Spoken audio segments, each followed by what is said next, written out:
Hello, everybody. My name is Zach, and I like movies, and we are halfway through the year, which means now is, in fact, the perfect time to talk about my favorite movies of 2024 so far. And honestly, I feel like the movies have had a good second wind post COVID.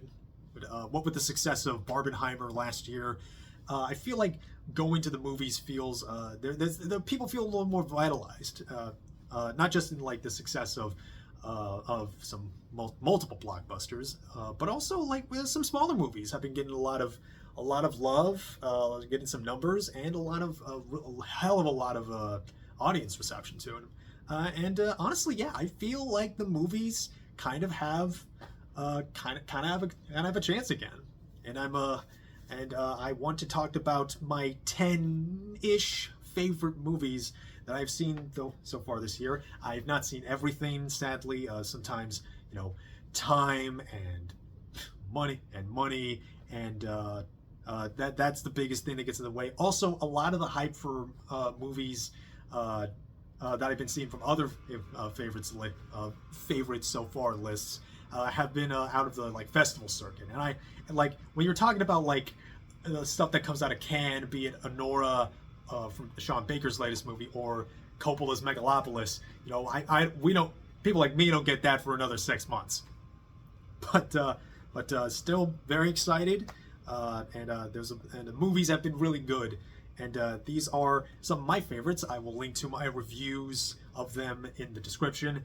And let's go. Start off with easily my favorite of the year, Hundreds of Beavers. It's the indie, the true independent movie marvel of silent film comedy, the live action Looney Tunes comedy of a fur trapper in the freezing winter of Michigan, trying to trap hundreds of beavers and all the various like traps he tries to pull off, the escalating just insanity of the beavers, and just this hilarious world that Mike Chelsea and his little crew have made is I'm still marveled at this thing. I watched this like like last week with my family, and they absolutely like it was a big hit there.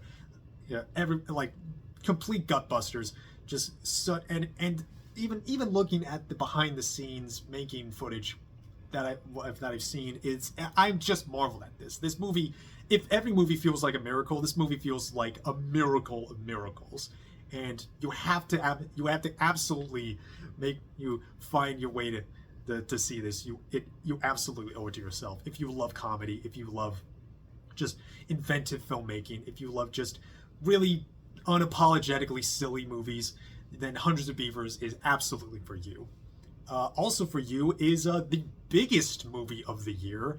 That is Dune Part 2. It's, Denis Villeneuve really knocked it out of the park here. It is as massive as a movie could go. If there's any movie that really earns the big epic scale, or even the term biblical, it is Dune Part 2. It is so huge and massive in the scope, in the sheer size of it, and the sound of it. Like man, the bass just hits you in your chest like cannon fire. And all the performances are just so immaculate, be it Timothée Chalamet really coming into his own as Paul Atreides rises to be the Muad'Dib, or Rebecca Ferguson becoming a much more villainous role, and as Lady Jessica evolves, and Javier Bardem as Stilgar just being this completely likable and oftentimes and occasionally funny devotee who becomes like an absolute radical. And honestly, I can't. It's hard not to see why he is, because this movie does so much to build on. It so elegantly builds on Paul's story and the very myth and power of Paul Muad'Dib Atreides. You do want to believe in the Lisan Agaib, and yeah, it is a if the movies do require big need to go bigger or don't come at all, then I think Dune Part Two absolutely is that big movie that does that does absolutely earn every bit of praise that it got, and every bit of money it got. This is a huge success, and it seems that Denis is probably going to be making Dune Messiah, which, I mean, I see no reason why that won't be an amazing success. But to go from one of the biggest movies of the year to one of the smaller movies, this is James Schoenberg's I Saw the TV Glow. This is an A24 produced little drama horror concoction that hits on a lot of very personal ideas and a lot of personal memories of how you've sort of discovered yourself and sort of also rejected yourself, and how it doesn't surprise me that there's been so much reaction to it, especially on places like Letterboxd and even Twitter, where there's just such, they see themselves reflected, and their whole person, they see their person reflected onto them, and the way that the characters in I Saw the TV Glow also see themselves reflected to them in the TV Glow. Oh, and it really sneaks up on me. It's a little, and even though I find it a little shaky at parts, or some aspects of it feel a little like here or there that doesn't always land with me. But like when this movie lands, it absolutely hits like a rock. It is still the most devastating ending I have seen this year, and it absolutely breaks my heart, and also warms it too. There is still time. And I've seen a lot of interesting reads of it, be it with the trans allegory, but also just general readings of like how pop culture, how we identify ourselves in the pop culture we connect with.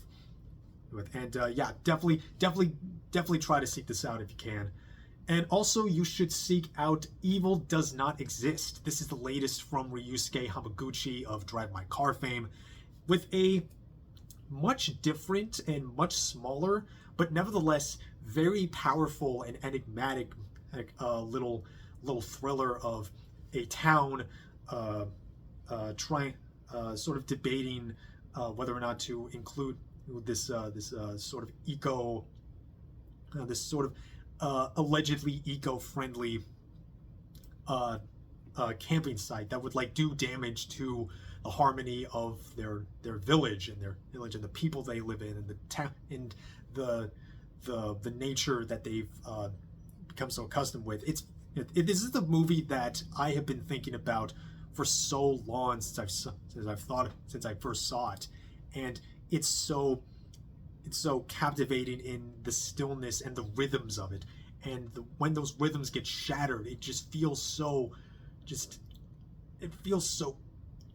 just gets in my nerves, and it's a movie that I desperately wanted to see again and talk and discuss with people, because it just gives me so much to think about. It's kind of a movie like, not to compare it to that strongly, but like sort of the ways that movies like 2001: A Space Odyssey or just like give the audience a lot to chew on, and sort of like not just the what and the whys of the events of the story, but also like what they mean and how and the kind of effects they have on the viewer.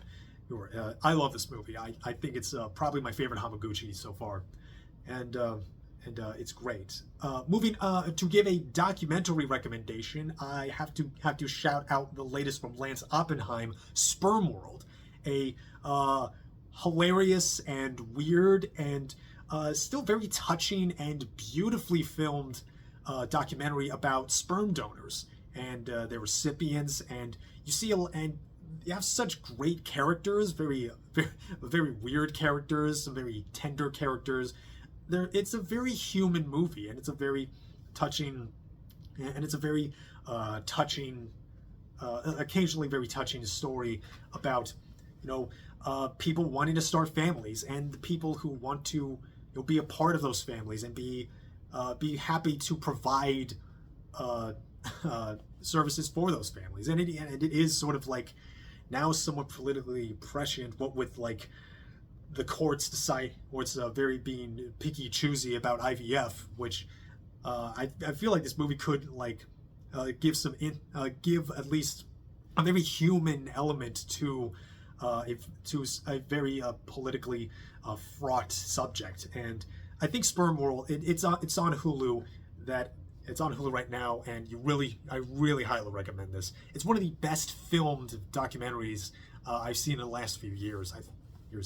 And next, to give a horror recommendation, I really dug The First Omen, and because this is a movie that, while it is a prequel to one of the most famous horror movies made of the 70s, I think it really holds up on its own. It really won me over with its mood, with the lead performances. Like, my God, she absolutely threw herself into this. And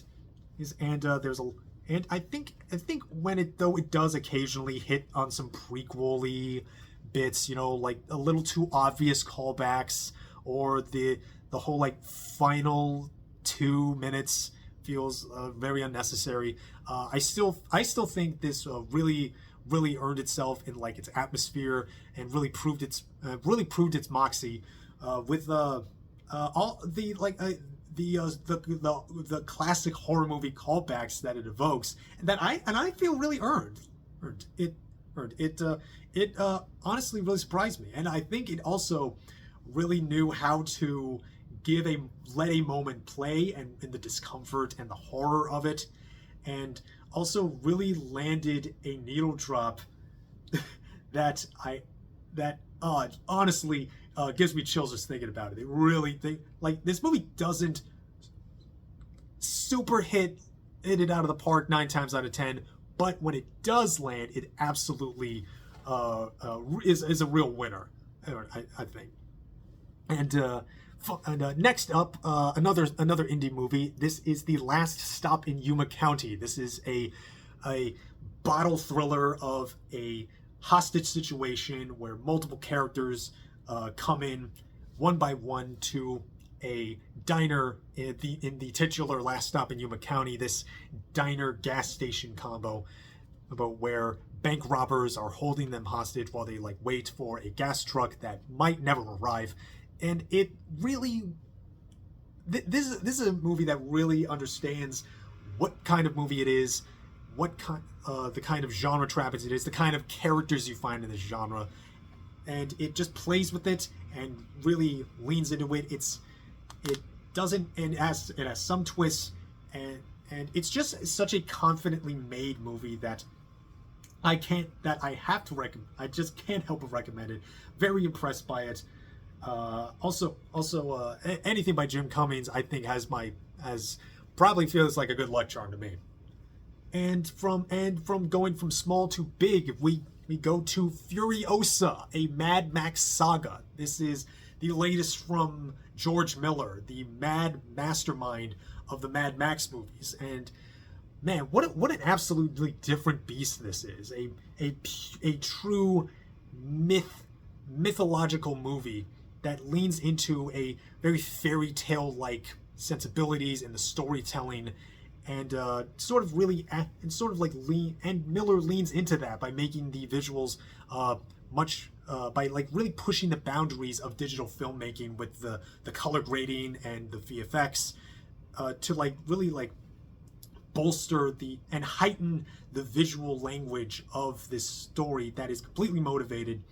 And yeah, it might be different from really any of the Mad Max movies, especially coming off of Fury Road, which like just even trying to follow up a movie like that feels like probably the most ambitious task on the planet. But the way that Miller so confidently changed up the visual language for Furiosa is brilliant. I think it really shows the signs of a master. Just trading out the hyperkinetic and quick cut montages of Fury Road to these more patient and decisive shots with often do just flat out doing these Spielbergian mini oneers. That just so elegantly weave through multiple camera setups in these elaborately staged action sequences that go on for so long you almost don't realize how long the camera's been snaking through the action until it finally cuts away. It feels like classical filmmaking elements being implemented into these more modern, very effects-driven action spectacle, and it absolutely delivers. I think this movie it's so not the movie I was expecting, and I'm so glad that it was. This was a real surprise, and just an absolute killer movie too. Like, man, when this movie pops off, it pops off. And Miller is he's old. He's like 80 years old, but my God, I hope he keeps making movies forever. He's just one of these great masters that I just wish we have like another 30 years in him. It's so good. And to keep on the train of big VFX spectacle blockbusters, gotta give praise to Kingdom of the Planet of the Apes. I came out very impressed with this. This was probably one of my favorite showcases for VFXs, special like these motion capture visual effects, and just because, man, this movie like really wowed me. Like, all of the apes is like not just like from the more recent Planet of the Apes trilogy, the Caesar trilogy. Like, West Ball, I think, continues the quality of the visuals and in the big splendor and all of these apes that just look so real and believable. And I feel their pain and I feel their stories. I'm just amazed at this, and it's just, and like, you get such fun you get really empathetic characters in Noah, and you have a really fun villain in Proximus Caesar, who's such a bastard, and he loves being a villain. And man, I was just constantly impressed by how much, by just the splendor of it, the look of it, and I'm so glad that this franchise still has some gas in the tank. Can't say more. I was just really wow. I was just it had the wow factor that I think that lawn-stretching blockbusters like Planet of the Apes really need, and I cannot wait to see more. And maybe feel a little bit easier about West Ball's upcoming Legend of Zelda movie. Maybe it won't be great, but it'll probably be a confidently made bad idea, I think. And almost done here. We got next is another A24 movie. This is Love Lies Bleeding. This is a grimy, grungy, and bloody crime noir romance movie with some elements of body horror. There's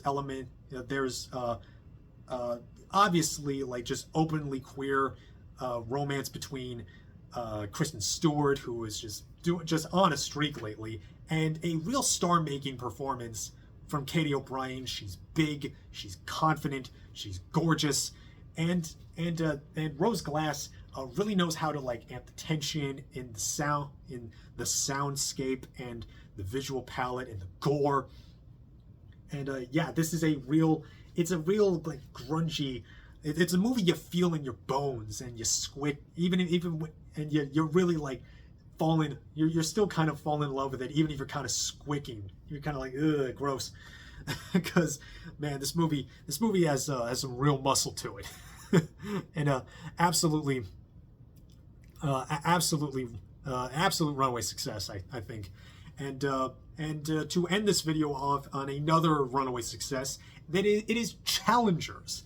This is the sexy bisexual Zendaya tennis movie that absolutely took me by surprise, as in both in how frenetically paced it feels, and how effortlessly it bounces back and forth between its timelines from past and present, and how all the performances from Zendaya to Mike Faist and Josh O'Connor they're just giving it their all, and the tension between the three of them just keeps escalating so much.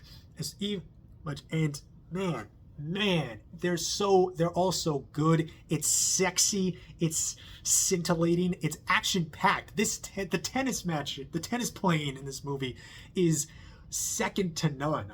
I'm so engaged every bit of the way. And man, and also the score for this movie is an absolute banger, non-stop, just thumping electronic house music. It's probably one of my favorite Trent Reznor and Atticus Ross scores I've ever listened to. It's man, just that is like the soundtrack of the summer, I think. And it's been a real surprising movie. It's been a real fun. It's a fun movie. It just gets you so hyped, and it's man, Challengers. That's might even be movie of the year. I would not be surprised if this just wins big come awards season. And that's what I got. Those are my movies. Those are my favorites of the year. And the rest of the year is looking pretty exciting. You know, you got the festival stuff coming out. Just in July. I mean, you got big superhero stuff like Wolverine versus Deadpool, but you have Kinds of Kindness coming out very quickly. Not far after, Lawn Legs, that looks absolutely bone chilling. Even later in the year, holy shit, that Nosferatu. Oh, I cannot wait for Nosferatu. Man, it's just, the movies are back. The movies are back, and they're better than ever. And I can't wait, and I can't wait to watch them, because I'm Zach, and I love movies. I love watching movies. I love talking movies. And can't wait for more movies. That's what I got. So thank you for watching. Comment, like, subscribe. I'm Zach. I love movies, and I hope you watch movies too. And I will see you later.